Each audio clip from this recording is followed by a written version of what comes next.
वे यरूशलेम से कहीं 4 कोस दूर है।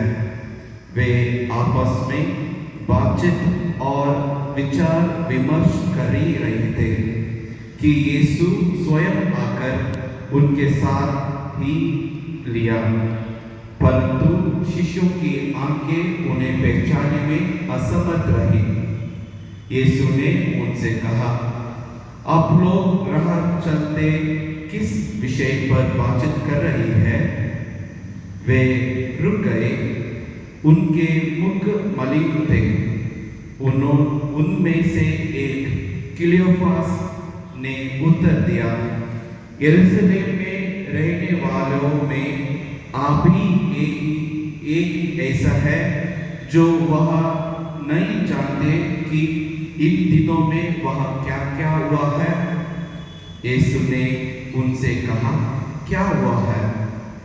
उन्होंने उत्तर दिया, बात यीशु नजरी की है। वे ईश्वर और समस्त जनता की दृष्टि में कर्म और वचन के नबी थे। हमारे मुख्य याजकों और शासकों ने उनको प्राणदंड दिलाया और क्रूस पर चढ़वाया। हम तो आशा करते थे कि वे इस्राएल के उद्धार करने वाले थे। वह आज से 3 दिन की बात है। ये सच है कि हम में से कुछ स्त्रियों ने हमें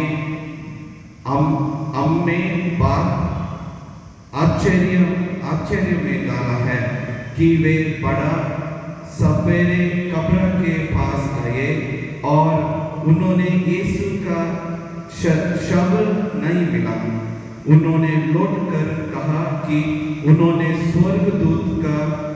स्वर्गदूत दिखाए और जिन्होंने बताए कि यीशु जी उठा है। इस पर हमारे कुछ साथियों कब्र के पास गए और उन्होंने सब कुछ वैसा ही पाया जैसा स्त्रियों ने कहा था, परंतु उन्होंने यीशु को नहीं देखा। तब यीशु ने उनसे कहा,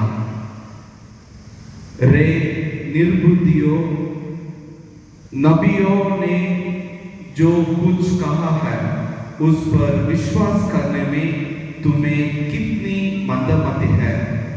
क्या ये आवश्यक नहीं है कि मसीहा वह सब सहे और इस प्रकार अपनी महिमा को प्राप्त करे? तब मूसा से लेकर अन्य सब नबियों का हवाले देते हुए जो कुछ धर्म ग्रंथ में अपने विषय में लिखित है वह सभी यीशु ने उनसे समझाया। इतने में वे उस गांव के पास पहुंचाना जहां वे जाने वाले थे। लोग रहा था। यीशु ने आगे बढ़ने के लिए चाहते थे। शिष्यों ने कहा, हमारे साथ रुक जाइए, संझ हो रखी है और अब दिन डाल चुका है। और वह उनके साथ रहने के लिए भोजन गया। यीशु ने उनके साथ भोजन पर बैठकर रोटी ली, आशीष की प्रार्थना पढ़ी और उसे तोड़कर उनको दिया। उस पर शिष्यों की आंखें खोल गई है और उन्होंने यीशु को पहचान लिया, किंतु यीशु उनकी दृष्टि से अदृश्य हो गए।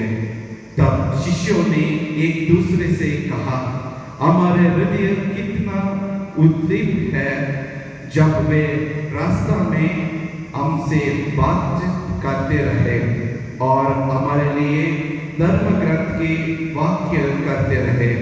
वे उसी घड़िया उठकर यरूशलेम लौट गए। उन्होंने 11 और से वो जाकर प्रभु का यह समाचार उन लोगों को या प्रभु का सुसमाचार स्तुति हो। जगह था और उस जगह में प्रभु नहीं थे और इसलिए वो दुख, उन लोगों का दुख इतना था ताकि उस जगह को छोड़कर हम कहीं और जाएंगे और हम कहीं और जाकर इन सभी घटना को हम भूल जाएंगे। ऐसे ही लोग सोचकर एमाउस जाने वाले थे। जब एमाउस जाने के समय उन लोगों का बातचीत क्या था? उन लोगों का मुंह उदास थे और उन लोग शोक में थे। और जब वे लोग एमाउस को जाते थे उस समय उन लोग प्रभु के बारे में इन दोनों लोग बातचीत कर रहे थे। और जब इन दोनों लोग बातचीत करते थे और प्रभु स्वयं आकर उनका सामने और उनके साथ यात्रा करेंगे। प्रभु यीशु में प्रिय भाइयों बहनों, हम पास्का इतवार का सुबह का सुसमाचार हम सुने थे। मरियम मगदलेना कब्र के सामने जाकर उधर देखा था, कब्र के अंदर देखा था, प्रभु नहीं थे। और वापस आकर पेतरुस और योहान को बोला कि प्रभु का शरीर उधर नहीं है। उसको देखने के लिए पेतरुस और योहान आकर देखा और देखकर विश्वास किया ताकि प्रभु जी उठे हैं।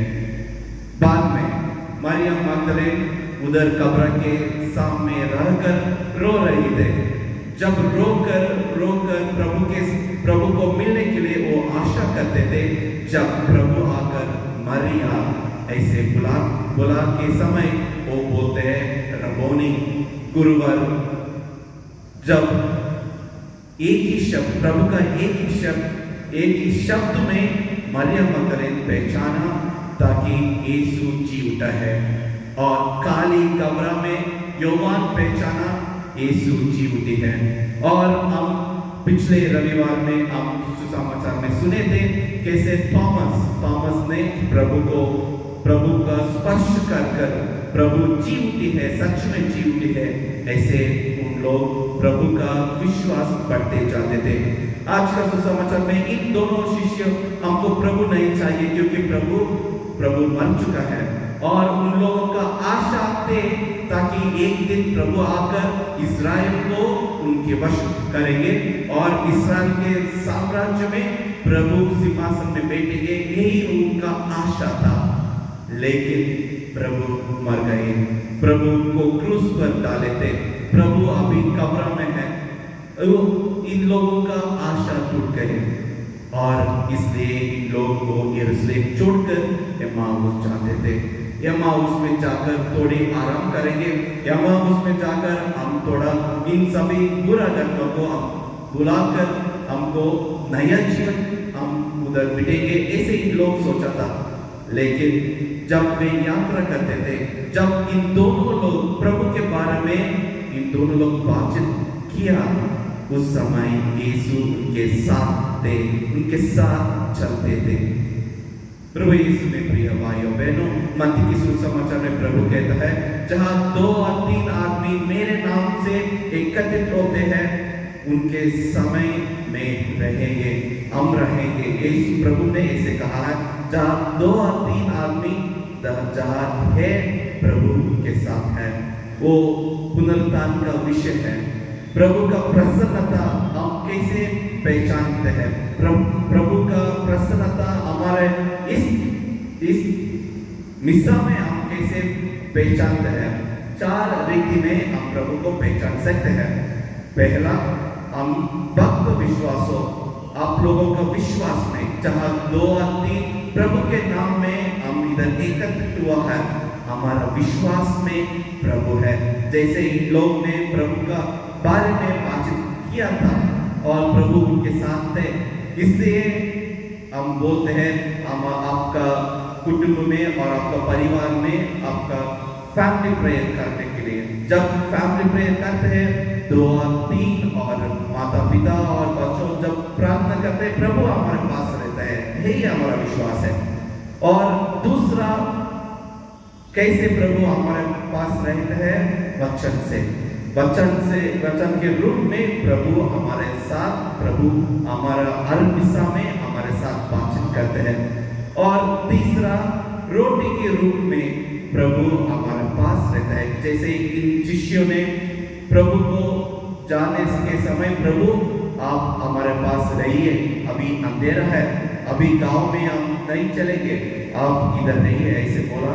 और प्रभु उनके साथ थे, और जब उनके साथ थे, प्रभु रोटी भी तोड़कर उनको दिया।